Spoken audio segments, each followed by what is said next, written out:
네, 여러분 안녕하세요. 네, 이제 2019년을 좀 돌아보면 아쉬운 일이 있어요. 왜냐면 지난 여름부터 거의 검찰발 뉴스가 하루도 안 빼놓고 도배를 하고 정말 매일매일 검찰에 의해서 언론이 경마식 보도를 하면서 나라가 이랬다 저랬다 하고 국민들은 반으로 갈려가지고 여기서는 이 집회하고 저기서는 저 집회하고 언론에서는 이제 저기 하고 이제 뭐 완전히 나라가 다 갈기갈기 찢어진 상황이었는데 우리는 바로 그 직전까지 일본의 그 후우들하고 싸우고 있었거든요. 불매운동을 하고 우리가 일본 도쿄올림픽에 대한 그 보이콧을 하고 방사능 문제에 대해서 계속 얘기하고 그런 상황이었는데 그게 싹 없어졌어요.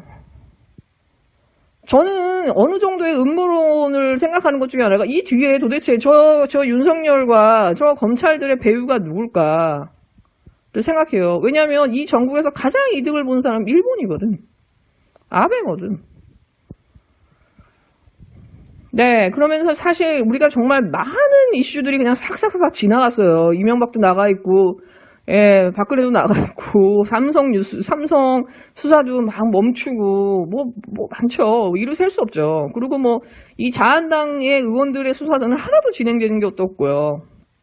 정부 혼자 막 분투하게 했고, 그리고 또 하나 우리가 정말 큰 뉴스임에도 불구하고, 맨날 세계적으로 떠들고 있는 뉴스임에도 불구하고, 한국은 그냥 마치 단신으로 처리돼서 우리가 잊혀지고 있는 그 아주 중대한 뉴스가 있는데 사실은 호주 이 산불이 5개월째 지속되고 있어요. 저는 이 호주 산불을 보면서도 참 이게 일본의 그 원전 사고 났을 때랑 비슷하다는 생각이 들어요.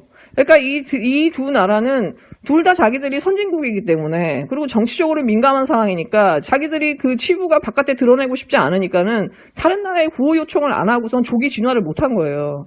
그러면서 상황이 더 꼬인 거죠. 그리고 괜히 일본 총리도 마찬가지고 호주 총리도 마찬가지고 개념이 없어요. 뭐 휴가를 가. 그리고 뭐라고 막 시민단체들이 막 저기 하고 시민들이 막 뭐라고 했더니 거리에 좌파들이 준동하고 있다고.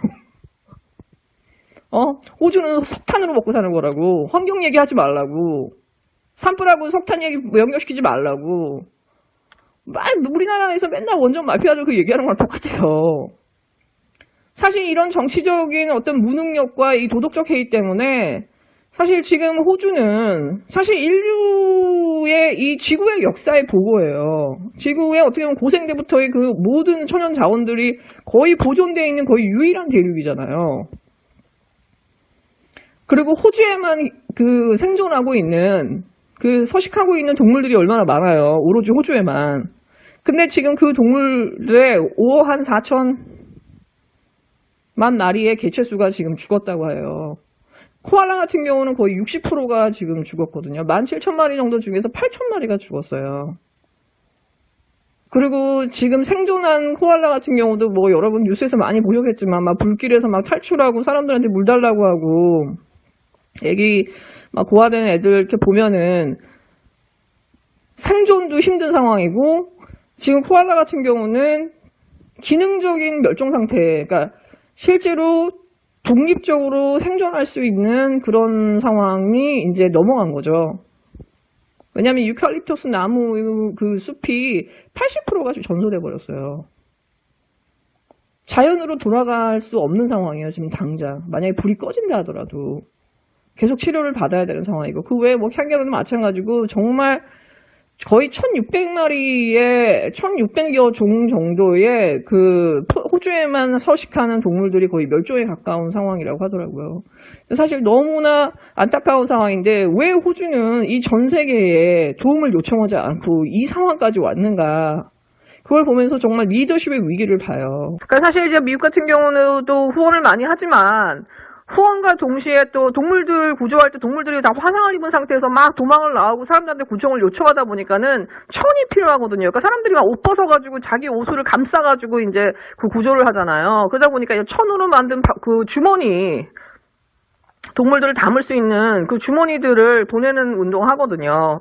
그러니까 시민들은 시민으로서 참여할 수 있는 것들을 할 수 있으면 좋겠고, 자, 국가별로 할 수 있는 거 있으면은 정말 다 참여해서 정말 빨리 산불 진압해야 되지 않을까. 네, 사실 일본 지금 원전 그 방사능 오염 같은 경우도 이제 도쿄올림픽을 하면서 이게 일본의 문제가 아니라 지금 전 세계인의 문제가 되고 있잖아요. 그런 것처럼 지금 호주도 마찬가지라고 생각해요. 사실은 우리가 관심을 가져야 되는 상황이 아닌가, 이쯤 됐으면. 얼마 전에 유시민의 알릴리오에서 유시민 작가가 그 얘기했죠. 아름답게 이별을 하고 싶다고. 그걸 준비하면서 방송에 임했었다고. 그리고 그 사람의 그 특이한 성정이, 숨길 수 없는 타고난 그 천정이 지금 이 조국 이슈에서 나온 거고, 그게 특별히 그 사람이 달라진 건 아니다 라는 그 뼈 있는 말을 했죠. 윤성환 의원도 아름다운 이별을 하고 싶었나 봐요. 페이스북에서 되게 이쁘게 글을 쓰였어요. 진중권님, 그동안 고마웠습니다. 원하시는 탈단계는 잘 처리되었다고 합니다. 외람되지만 교수님께 마음 추스리시고 보다 진중하게 세상 살펴주시라고 말씀드립니다. 네, 그 외에도 좀 역대가 있는데 제가 줄였는데, 진중권이 이 페이스북 글을 보고 너무 화가 나가지고 그 정의당에서 받은 감사패를 쓰레기통에 쳐넣었다는 얘기를 페이스북에다 이렇게 썼어요. 제가 그거를 이렇게 기사를 보면서 이 정도면은 갈 때까지 갔구나. 예, 여러분, 그 사람들 노출증이 있잖아. 뭔가 자기 신체 부위가 좀 이렇게 자랑스러운 사람들, 이렇게 막 과시하고 싶은 사람들 보면 막 이제 그거를 막 돋보이는 옷을 입는다거나 하거든요. 아니면 뭐 남자들도 막 근육이 자신 있고 뭐 식스팩 자신 있으면 막 울통 막 벗잖아. 이게 육체적 노출증도 있는 거지만 사실 정신적 노출증도 있는 거예요. 자기 안에 있는 어떤 감정이라든가 떠오르는 그 말 한마디 한마디를 전부 다 대중화하고 공유하고 그거를 마치 그 감정의 그 어떤 찌꺼기마저 전부 다 노출해버리는 거예요. 그 정신력 노출증 같은 거죠. 그러니까 사실 이 노출증이라는 건 어떻게 보면 퇴행이에요, 여러분. 긴장의 끈이 풀린 거거든. 자기 스스로 어느 정도 제어하고 통제하고 해야 되는데 그 통제의 그 선이 이제 약간 나간 거죠. 그래서 제가 사실은 이 김호창 업스터디 대표님이 이제 토론을 하기로 되어 있잖아요. 그 판을 깔아준 이 국민일보의 의도도 사실 되게 의심스럽긴 하지만은 좀 걱정이 되는 거예요. 왜냐면 이분이 굉장히 얌전하신 분이고 되게 논리적인 분이잖아. 근데 이런 사람 앞에서는 논리고 뭐가 안 통합니다. 저는 그렇기 때문에 이 김호창님 같은 경우, 대표님 같은 경우는 반드시 플랜 B를 준비하셔야 된다. 이 토론이 난장이 될 거를 감안하고서는 플랜 B를 준비하셔야 되는데, 진중권한테 적어도 3가지 이상은 반드시 확인하셔야 돼요. 이 3가지에서 이 사람이 피한다. 그러면은 사실은 토론을 하시면 안 돼요. 첫째, 지금 사실 진중권이 무슨 뭐 부정의 파일을 했네, 부모 잘 만나가지고 뭐 유급을 했는데 뭐가 됐냐면서 이 사람이 지금까지 한 몇 달을 거쳐서 허위사실유포나 명예훼손이 너무 심했거든요. 이거에 대해서 형사적, 민사적 책임 다 질 수 있냐? 만약에 그 정경심 교수나 조국 교수가 이 문제에 대해서 표창장 관련돼서 무죄를 받는다면은 사과할 요인이 있냐? 아니면 믿지 않을 거냐? 대법원 판결이 나와도 믿지 않을 거냐? 최종 판결이 나와도 믿지 않을 거냐? 그거에 대해서 분명히 하셔야 돼. 물어보셔야 돼. 그리고 두 번째는 이 사람이 자기는 돈 없고 빽 없는 학생들에게 더 관심을 갖는 사람이라고 얘기했잖아요. 네, 이 나라에 수없이 많은 유학파들이 있고 심지어 해외에서 교수 경력을 갖고 있던 사람들도 온 사람들도 한국에서 교수 자리 따기 힘들어요, 여러분. 근데 이 사람은 학위도 없거든요. 오로지 한 거는 방송 경력밖에 없어요. 근데 이 사람이 총장에 의해서 단발로 픽업이 돼요. 그러면서 거의 한 10년 동안 여기서 생활을 하거든요. 대한민국에서 교수라는 위치는 그 미국이나 다른 나라랑 달라요. 엄청난 권위를 부여하는 직위잖아요, 한국에서. 네, 방송이나 신문지상에서 되게 말 자극적으로 하는 사람들, 우리나라 꼴통대학들이 겸임교수네, 전임이네, 뭐 해가지고 교수자 붙여가지고 스피커로 써먹고 자기 학교 홍보 막는 용도로 써먹잖아요. 그리고 그 사람들은 결국에는 계속 정치권에 줄을 대고. 최성애가 본인을 픽업한 게 본인이 정말 실력이 있어서, 학자로서 실력이 있어가지고 픽업한 건지, 아니면 최성애가 혹시 다른 의도가 있었는지, 혹시 그거에 대해서 어떻게 생각하냐고 물어보세요.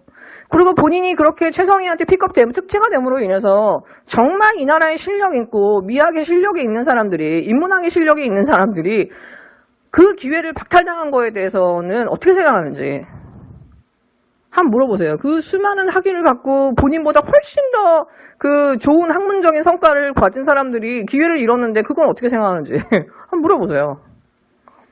이 사람은 자기 자신은 노출시키지 않으면서 오로지 그 정경심 교수나 조국이나 가족에 대해서 너무 막말을 하거든요.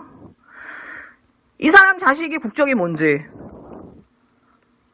이 사람 와이프는 단 한 번도 자식의 숙제라든가 이걸 도와준 적이 없는지, 그 다음에 이 자식은 표창장을 받았는지, 봉사활동을 하는지, 인턴을 했는지, 그거 정확하게 기입된 거 본인이 확인하고 사는지, 자식은 논문에 참여한 적이 없는지, 학생으로서.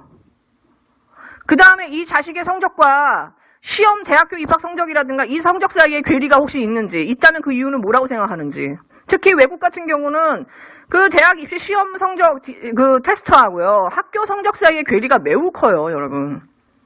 학제 자체가 숙제나 복습 위주나 그러니까 노력하는 아들한테 학점을 주는 그런 스타일이기 때문에 우리랑 달리 시험 위주의 어떤 그런 그 학교 체제가 아니잖아요. 그렇기 때문에 실제로 얘네들이 테스트를 보면은 매우 못하는 경우가 굉장히 많아요, 여러분. 그 괴리가 굉장히 크거든. 본인은 그 괴리가 없는지, 얘는 학교 성적도 좋고 테스트도 다 좋으냐고. 그러면 그 아이는 단 한 번도 튜터나 과외를 받은 적이 없는지, 사교육을 받은 적이 없는지 반드시 다 물어보세요. 그 다음에 마지막으로 이 사람은 자기 자신에서는 오픈을 안 하는데 자기 자신과 자기의 그 대학교 교수 임용 과정, 와이프, 딸이 검증받은 그게 조국의 가족이 검증받았던 것 똑같은 잣대로 본인이 검증을 통과할 자신이 있는지, 검증을 받을 의향이 있는지 꼭 물어보세요. 적어도 이 4가지 정도에서 자기 스탠스가 없다, 대답이 분명하지 않다, 그러면 사실은 그냥 이 사람은 입으로 배설하는 사람이에요. 그냥 입으로 똥 싸는 사람이라고. 그러니까 이런 사람의 얘기를 그냥 언론이 필요해서 자기들이 이용하는 거지 사실은 통할 가치도 없는 사람인 거예요. 김호창 업스터디 대표님은 이 플랜 B를 좀 준비하시고 나가시는 게 낫지 않을까. 며칠 전에 손석희가 그 얘기했죠. 조국 정국에서 편파 방송이라는 비난이 되게 많았는데 자기는 저널리즘의 목적에 벗어나지 않았다고 생각한다. 충실했다고 생각한다는 거예요. 근데 사람들이 생각이 달랐던 것 같다고. 제가 그 얘기했었죠, 여러분한테 여러 번. 손석희가 약점이 잡혀갖고 어쩔 수 없이 저런 방송을 하는 게 아니라 손석희는 그냥 원래 그런 사람이었어요, 여러분. 그게 이번에 드러진 게 나타난 거지. 근데 손석희는 정말 토론이 필요한 사람은 손석희예요. 본인의 방송이 저널리즘의 목적에 맞았다라고 그 얘기하잖아. 그냥 어떻게 보면 검찰 홍보 방송이었잖아요. 그냥 모든 게 검찰 편이었잖아요. 그리고 심지어 검경사건 조정이나 공수처나 피의사실 공표나 이 모든 것도 다 검찰 편이었거든요. 그리고 지금도 마지막까지도 모든 중심이 윤석열이에요. 거의 윤석열을 대통령으로 띄워줬어. 정말 JTBC의 뉴스룸 하나하나를 가지고 본인이 토론할 자신이 있는지, 그게 정말 저널리즘의 목적에 맞았는지, 정말 자신이 있다면 손석희야말로 토론에 나와라. 어저께 고민정 청와대 대변인이 진짜 기가 막히면서, 아니 어떻게 백지영장을 들고 청와대에 들어올 수가 있냐. 청와대는 국가기밀시설인데. 아니 차라리 구체적으로 갖고 오면 이미 제출 형식으로라도 줬을 텐데 범죄 정보 일체를 달라고 하니까, 범죄 자료 일체를 달라고 하니까 이거 청와대에서 어떻게 줘요.